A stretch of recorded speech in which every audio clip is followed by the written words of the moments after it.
I'm Nancy Cavey, National ERISA and Individual Disability Attorney. Welcome to Winning Isn't Easy. Before we get started, I've got to give you a legal disclaimer. This podcast is not legal advice. The Florida Bar Association says that I've got to tell you that.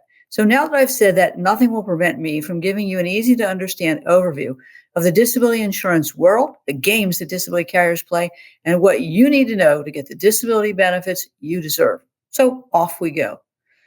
Are you finding it increasingly difficult to do your occupational job duties? Do you have problems sitting, standing, concentrating? Are you missing time from work? If you have a disability insurance benefits through your employer, I think you should think about applying for your short or long-term disability benefits. But before you do that, you need to understand that you can make mistakes that can make all the difference in whether you're going to get your benefits or whether you're going to get a letter from the carrier plan denying your claim. In this episode, I'm going to be talking about the 10 common and avoidable mistakes that I see people make on their initial ERISA disability benefit application. Any one of these 10 mistakes can destroy your claim before it even gets started. I will tell you that the application is a pain in the rear end and it's full of traps. But these are traps that you need to understand so that you get the disability benefits you deserve. So I'm going to talk about each one of these mistakes. Number one, listening to your supervisor who says, "I've got your back." Number two, listening to your HR department as if they really know what they're talking about. Three, not knowing what your short or long-term disability policy or plan actually says about what you have to prove to get the disability benefits you deserve. Number four, picking the wrong date to be disabled. Number five, not knowing what's in your medical records. Number six, not filling out that application correctly. Number seven, screwing up the ADL forms. Number eight, screwing up the interview. Number nine, doing the stuff you say you can't do and why you should be staying off of social media. And then number 10, why not having an experienced ERISA disability lawyer represent you can create all sorts of problems for you that could have been avoided and not caused you the pain and grief of dealing with a disability carrier or plan appeal. I'm going to break these into 4 different sections. And in episode 1 or segment 1, I'm going to talk about mistakes 1 to 2. In segment 2, I'm going to talk about mistakes 3 and 5. In the third segment, I'm going to talk about mistakes 6 and 8.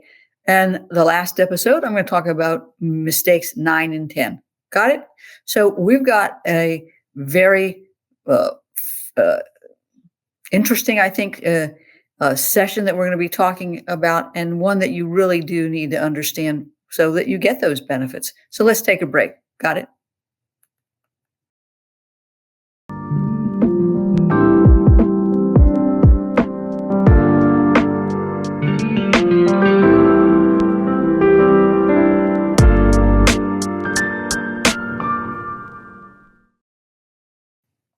Welcome back to Winning Isn't Easy.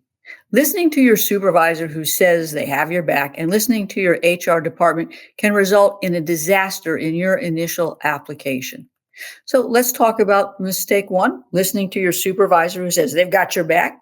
Now, I know that you're probably having difficulties doing all the parts of your occupational duties, or your doctor may have even said, look, you need to start thinking about, hanging up, stopping work and concentrating on your recovery. If that's the case, you might be tempted to talk with your supervisor. And I've got some thoughts about that. If your supervisor doesn't know you're having problems, I wouldn't tell them quite yet. There are lots of things you have to do before you move forward with any application for short or long-term disability benefits.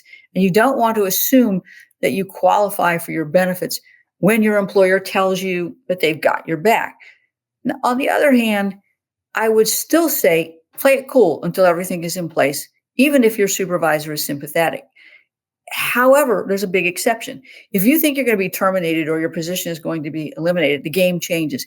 You need to immediately consult with your doctor, get a note taking you out of work. Better yet, if you've got time, you need to consult with an experienced attorney such as myself, because we want to be able to explain to you what it is you need to prove to get the benefits, what the standard of disability is, what the carrier literally expects in your medical records. But obviously time is of the essence. So there are different ways to play this out, but in my view, you really have to have your ducks lined up, if you will, before you stop work. And I would not necessarily be talking to your supervisor or listening to what it is they have unless you've got a really, really, really tight relationship with them. Mistake number 2, listening to what your HR department tells you about your disability policy, the right date to claim benefits, the application process, and how there isn't any reason why your benefits won't be paid. Now, I represent many HR people who have ERISA disability policies or plans. They even helped pick them out. And I will tell you, they don't know what's in the policy or plan or what they have to prove, or much less what you have to prove to get your benefits. Now, what they are useful for is to get you a copy of the short and long-term disability policy or plan and the application documents. They may or may not submit your application, but remember, at the end of the day, you've got the burden of proof. If your employer has sponsored a short-term disability plan, they're probably going to be involved in the decision-making process because, after all, it's coming out of their pocket. If the short-term disability benefits are being paid for by an insurance company, then your employer is not going to have any say in whether you get paid these benefits or not. Your employer may also offer you a long-term disability policy or plan. And I will tell you, in that instance, the carrier or the plan administrator is going to make the decision to pay or deny your claim. While the HR department can help you understand what's going on in your group health insurance benefit or life insurance benefit world, they can help you with some important decisions. What do I mean by that? At some point, you are going to lose your group health and potentially your life insurance benefits. You need to understand how long and under what conditions they may pay your portion of the premium, if any, whether you have to apply for FMLA, at what point you won't be eligible for these benefits, how much it's going to cost to COBRA your benefits and life insurance benefits. So I think that the HR folks can be helpful when it comes to the coordination and continuation of benefits like group health and life, and maybe even some pension issues. But at a minimum, what you should be asking them to get for you is a copy of the policy or plan and the application documents. Got it? Let's take a break.